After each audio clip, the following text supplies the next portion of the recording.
तो ये भागवत की कहानी है। सो ध्रुटक नगर नाम का एक शहर था। वहाँ पर एक ब्राह्मण रहता था और उसके चेहरे पे एकदम सूरज जैसा तेज हुआ करता था। और जो है उसकी पत्नी थी, वो कुछ दान दया धर्म नहीं करती थी, लेकिन जो उसका पति था वो करता था।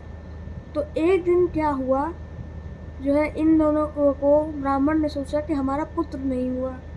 तो तब उसकी पत्नी जो है दान पुण्य धर्म की, लेकिन तब भी उसको पुत्र नहीं हुआ। तो इन दोनों ने सोचा कि चलो अब वन में चलते हैं, जिंदगी में सुख रहा नहीं है, क्योंकि उन्होंने जो ये दान दया धर्म में अपनी आधी से ज़्यादा संपत्ति लगा दी थी। तो वो लोग सोचे कि अब इसमें कुछ रहा नहीं है। तो जब वन में जा रहे थे तो पत्नी कहीं गई, तो जो पति था, जो ब्राह्मण थे, उनको वो आत्महत्या करने जा रहे थे तालाब में। अरे बाप रे बाप। तो उनको एक मुनि मिले। तो मुनि ने जो है उनका हाथ देखा। हाँ, फिर तालाब में आत्महत्या करने जा रहे थे, फिर तो उसके बाद उनको एक मुनि मिले। तो मुनि ने उनसे पूछा कि हे ब्राह्मण, तुम्हारे साथ ऐसा क्या हुआ कि तुम अपनी जान देने जा रहे हो? तो फिर उन्होंने बताया कि हमको पुत्र धन नहीं हुआ, हमने अपनी आधी संपत्ति दान दे दी। तो क्या पुत्र को धन माना जाता था? नहीं, तो पुण्य चाहिए होता था ना पुत्र प्राप्त करने के लिए। हाँ, आधी ज्यादा संपत्ति। तो उन्होंने इतना पुण्य कर दिया कि आधी ज्यादा संपत्ति उन्होंने दे दी। तो जो है मुनि ने उनकी रेखा देखी, फिर कुछ तपस्या की, तो उससे मुनि को ये पता चला कि जो है इन्होंने कुछ पिछले जन्म में ऐसा पाप कर दिया था कि इनको अगले 7 जन्म तक पुत्र नहीं हुआ, पुत्र नहीं होगा, ऐसा इनको श्राप मिला हुआ था। तो ब्राह्मण जो थे उन्होंने कहा कि जो है कि आप कुछ भी करिए, हमको पुत्र चाहिए।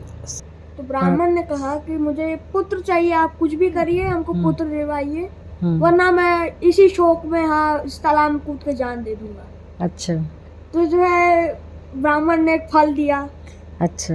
तो फल दिया, कहा कि अपनी पत्नी को खिला देना ये फल, और उसको ये कहना कि जो है कि तुम वो एक समय पे एक भोजन करना है, दया रखनी है, दान करना है, पुण्य करना है, और गाय को रोज खाना खिलाना है। अगर ये करोगे तभी तुम्हारा जो बालक है वो एकदम निर्मल होगा। निर्मल और अच्छा होगा। अच्छा।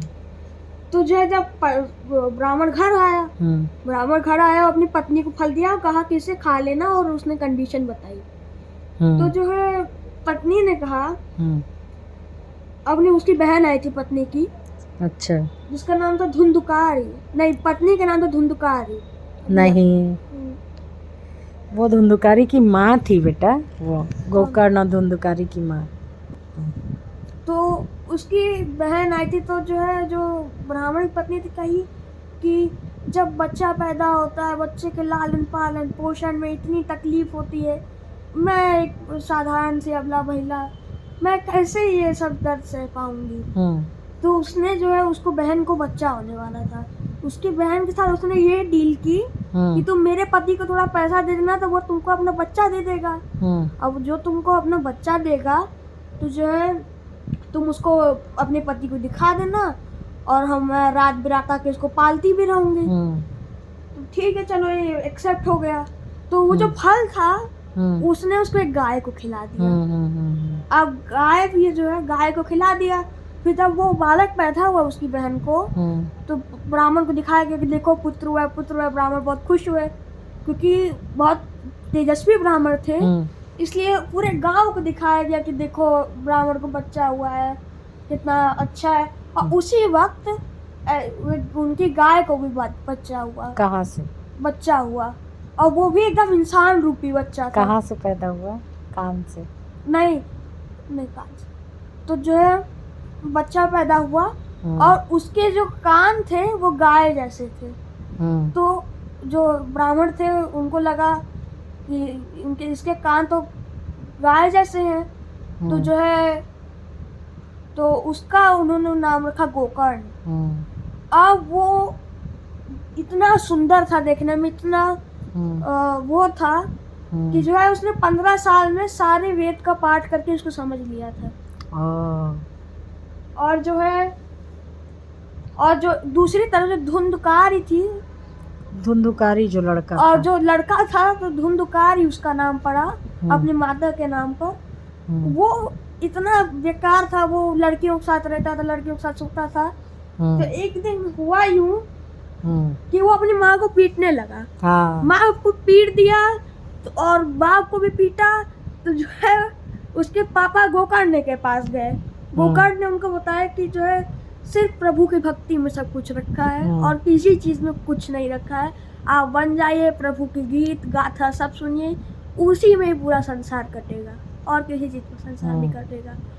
ये पुत्र का लोभ मोह माया ये सब बेकार है। प्रभु की माया ये सब, प्रभु के माया में आप फंस चुके हैं।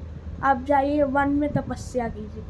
तो ब्राह्मण से वो चले गए वन में। अब वो जब वन में गए तो जो है वन में गए और जो पत्नी थी तो लोगों धुंधकारी इतना मारा है उसको, पत्नियां और उस अपनी माता को, कि तुमने धन कहाँ रखा है, तुमने धन कहाँ रखा है, तुम ये बताओ। और फिर जो है वो धन जो है वो लड़कियों को देता था कि ऐश करता था, उससे मदिरा पान करता था। और फिर एक दिन जब लड़कियां उससे पैसा मांगी तो गया चोरी कर लिया। चोरी करके आया तो चोरी करके जब आया तो जो है उसने उन सबको पैसा दे दिया। और जो है वो उसी में कुछ लड़कियां थी, वो सोची कि जब राजा को ये पता चलेगा तब तो उसको मृत्यु दंड दे ही देंगे, इससे बढ़िया हम ही इनको मार दें और जो है पैसा रख लें और बाद में तो राजा से मर ही जाएगा। तो उन्होंने उसको बांध के जो है उसको जहर पिला दिया, लेकिन तब भी वो नहीं मरा। तो उसके मुंह में कोयला डाल दिया। कोयला डाल दिया और उसी से वो जल के मर गया। फिर वो लड़कियां पैसा लेके दूसरे गांव में चली गई। फिर जो है वो प्रेत बन गया, उसको मुक्ति नहीं मिली, वो प्रेत बन गया और जो है भटकता रहा। ऐसे ही तो फिर गोकर्ण ने उसका वो पिंडदान किया, लेकिन तब भी उसकी आत्मा को शांति नहीं मिली। तो गोकर्ण ने एक दिन वो गोकर्ण के सामने आया, वो प्रेत जो है गोकर्ण के सामने आया और कहा, भाई मेरे जो है हमको उपाय बताओ कि मेरी मुक्ति कैसे होगी। तो गोकर्ण जो है रात भर पूरा सोचा। गोकर्ण जो है रात में सोने आए थे तो उन प्रेत से मुलाकात हो गई। तो फिर वो जो है उन्होंने सोचा कि सूर्यदेव से पूछते हैं। तो उन्होंने सूर्यदेव को रोक दिया। सूर्यदेव को रोका, कहे कि सूर्यदेव ने बताया कि सप्ताह यज्ञ से, भागवत के सप्ताह यज्ञ से उसकी मुक्ति हो सकती है। तो जो है सारे लोगों को गोकर्ण लिया और सप्ताह यज्ञ शुरू कर दिया।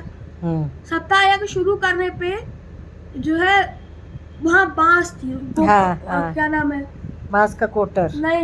नहीं, तो जो प्रेत था, धुंधकारी का प्रेत था, वो उसको कहीं जगह नहीं मिली तो बांसुरी पे जाकर बैठ गया।